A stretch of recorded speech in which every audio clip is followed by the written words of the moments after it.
صلاة شرط أساسي ما ينفعش نتجاهله خالص. ومن خلال قصة مؤثرة قوي من حياة النبي محمد عليه الصلاة والسلام هنكتشف إنها أكتر بكتير من مجرد نظافة جسدية.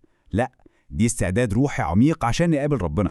طب تخيلوا معايا الموقف ده، الكل واقف ومستعد خلاص، الصفوف متساوية والإمام على وشك يبدأ الصلاة، وفجأة في اللحظة دي بالذات يكتشف إنه نسي شرط أساسي ومهم جدا. الموقف ده بالظبط هو اللي حصل مع مين؟ مع أفضل الخلق. يلا بينا بقى نرجع بالزمن لموقف حصل بجد، رواه الصحابي الجليل أبو هريرة. قصة بصراحة بتورينا بشكل عملي أهمية المبدأ اللي بنتكلم عنه النهاردة. المشهد كان مهيب فعلا. المسجد مليان والناس واقفين في خشوع تام ورا الإمام، كلهم مستنين تكبيرة الإحرام عشان صلاة الجماعة تبدأ. كل حاجة كانت متظبطة وجاهزة. وبعدين خرج النبي عليه الصلاة والسلام عشان يئم الناس، وقف في مكانه المعتاد قدام الصفوف، والكل وراه في سكون وهدوء، مستعدين تماما يبدأوا الصلاة. لكن وقبل ما يرفع إيده ويكبر ويبدأ الصلاة افتكر إنه كان على جنابه، ودي طبعا حالة من الحدث الأكبر اللي بتمنع الصلاة تماما. الموقف كان حرج جدا، تخيلوا، والكل منتظر.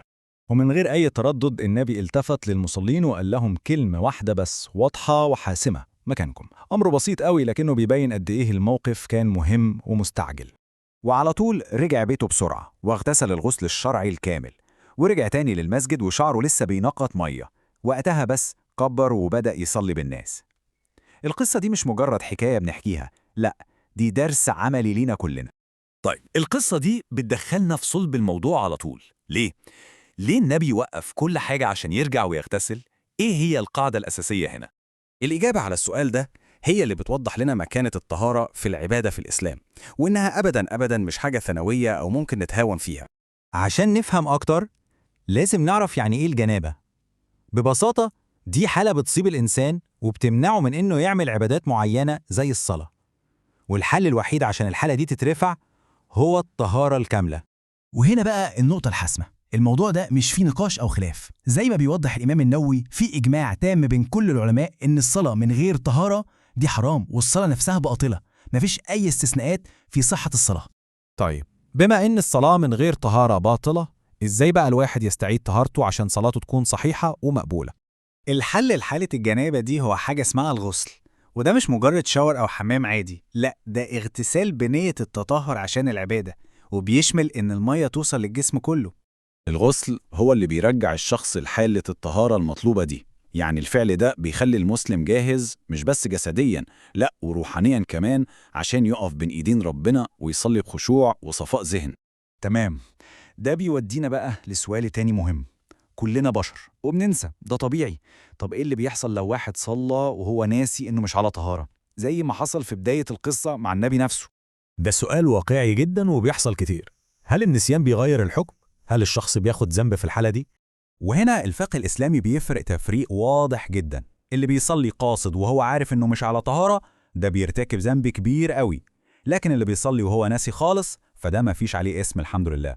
بس في نقطة مهمة جدا، في الحالتين سواء قاصد أو ناسي الصلاة نفسها بتعتبر باطلة، ولازم تتعاد بعد ما يتطهر بشكل صحيح. والمبدأ العظيم ده أساسه في القرآن الكريم. الآية دي بتوضح إن ربنا بيحاسبنا على النية، على اللي قلوبنا قصدته، مش على الخطأ اللي من غير قصد. ودي رحمة كبيرة قوي من ربنا بعباده. لغاية هنا احنا اتكلمنا عن الطهارة كشرط فقهي، كقاعدة، لكن الموضوع أعمق من كده بكتير. الطهارة في الإسلام ليها بعد روحي مهم جدا. الفكرة إن الطهارة الخارجية اللي بنعملها بالمية دي هي زي مراية للطهارة الداخلية، طهارة القلب والروح. يعني لما بنضف جسمنا عشان نستعد للصلاة، ده المفروض يكون دافع لينا إننا ننقي أرواحنا من الذنوب والأخطاء. وعشان كده الحفاظ على الطهارة مش بس شرط عشان الصلاة تصح، لأ، دي عبادة لوحدها ليها ثواب عظيم. الطهارة سبب لمغفرة الذنوب، وسبب إن مكانة الواحد ترتفع عند ربنا، وحتى ممكن تكون سبب في استجابة الدعاء. هي عملية تنقية مستمرة للإنسان جسداً وروحاً. ويمكن أجمل تشبيه يوصف أثر الطهارة والصلاة دي هو حديث النبي لما شبه الصلوات الخمسة بنهر جاري على باب بيت الواحد بيستحمى فيه 5 مرات في اليوم، وسأل هل هيفضل على جسمه أي أوساخ؟ طبعا لأ. بالظبط كده، الصلوات والطهارة اللي قبلها بتمحي الخطايا والذنوب. وده الحقيقة بيخلينا نسأل نفسنا سؤال مهم: هل إحنا بنشوف طهارتنا وصلاتنا بالعمق ده؟